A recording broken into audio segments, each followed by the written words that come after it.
Hi மக்களே, welcome to my channel. இன்றைக்கி நம்ம சேனலில் என்ன பார்க்க போகிறோன்னு பார்த்தீங்கன்னா, புளிச்சக்கீரை துவையல் எப்படி செய்யலான்னு பார்க்கலாம் வாங்க. அதுக்கு தேவையான பொருட்கள் புளிச்சக்கீரை, வெங்காயம், பச்சை மிளகா, புளி, பூண்டு. வாங்க ஃபஸ்ட்டு வந்து நம்ம கீரையை வேக வைக்க போகிறோம். இந்த கீரை வந்து பார்த்திங்கன்னா சம்மர் டைமில் தான் ரொம்ப ஸ்பெஷல். வந்து பார்த்திங்கன்னா வின்டர் டைமில் வந்து செய்ய மாட்டாங்க. ஏன்னா இது அதிகமாக கோல்டு ஆகுன்றதால வின்டர் டைமில் வந்து நிறைய பேர் சாப்பிட மாட்டாங்க. சம்மர் டைமில் வந்து பார்த்திங்கன்னா உடம்புக்கு ஹெல்த்துக்கு ரொம்ப நல்லது. இது வந்து பார்த்திங்கன்னா இந்த ஹீட்டெலாம் ஆகாது, பாடி ஹீட் ஆகுது இல்லைங்களா, அந்த ஹீட்டெல்லாம் ஆகாது. இந்த கீரை நீங்கள் இந்த கீரை துவையல் ரெடி பண்ணி வச்சிட்டிங்க அப்படின்னா 1 வீக் வரைக்கும் நீங்கள் வீட்டில் வச்சு யூஸ் பண்ணலாம், கண்டினியூவாக சாப்பிட்லாம். ரைஸுக்கு வந்து ரொம்ப நல்லாயிருக்கும்.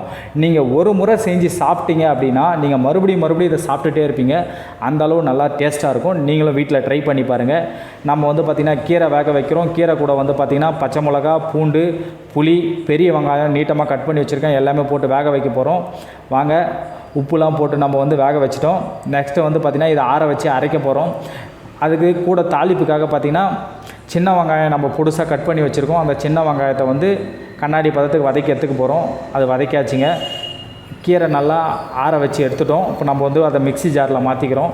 மிக்ஸி ஜாரில் மாற்றி நம்ம வந்து அரைக்க போகிறோம். நம்ம இதில் வந்து பச்சை மிளகா ஆட் பண்ணியிருக்கோம். நீங்கள் வந்து காஞ்ச மிளகா கூட நல்லா வறுத்து எண்ணெயில் வறுத்து நீங்கள் வந்து எப்படி சொல்கிறது, கல் சட்டின்னு சொல்லுவாங்க, அந்த சட்டி அந்த மாதிரி இதில் போட்டு மத்து போட்டு கடைஞ்சிங்கன்னா நல்லாயிருக்கும். நம்மக்கிட்ட வந்து அந்த சட்டி மத்துலாம் இல்லைங்க, அதனால் நாங்கள் மிக்சியில் அரைக்கிறோம். அதனால் நாங்கள் பச்சை மிளகா ஆட் பண்ணிட்டோம். இப்போ வந்து பார்த்திங்கன்னா எல்லாமே அரைச்சாச்சுங்க. அரைச்ச பிறகு பார்த்திங்கன்னா ஒரு கடாயில் வந்து எண்ணெய் ஊற்றி, எண்ணெய் வந்து இதுக்கு அதிகமாக ஊற்றணுங்க. நம்ம வந்து பார்த்திங்கன்னா 200 ml எண்ணெய் எடுத்திருக்கோம். பார்த்திங்கன்னா தெரியும் உங்களுக்கு. அந்த எண்ணெயில் வந்து பார்த்திங்கன்னா நம்ம வந்து இப்போ அரைச்சி வச்சுருக்க கீரையை போட்டு சிம்மில் வச்சு நம்ம நல்லா மிக்ஸ் பண்ண போகிறோம்.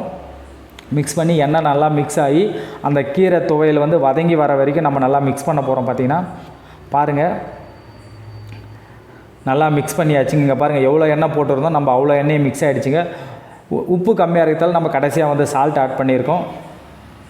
மறுபடியும் நம்ம வந்து இறக்கும் போது பார்த்திங்கன்னா கொஞ்சம் எண்ணெய் ஆட் பண்ணியிருக்கோம். எண்ணெய் கம்மியாக இருக்கிறதால ஆட் பண்ணியிருக்கோம். பாருங்கள், துவையல் ரெடி. நீங்களும் வீட்டில் ட்ரை பண்ணி பாருங்கள். ட்ரை பண்ணி பார்த்துட்டு எப்படி இருக்குன்னு சொல்லுங்கள், கமெண்ட் பண்ணுங்கள், சப்ஸ்கிரைப் பண்ணுங்கள்.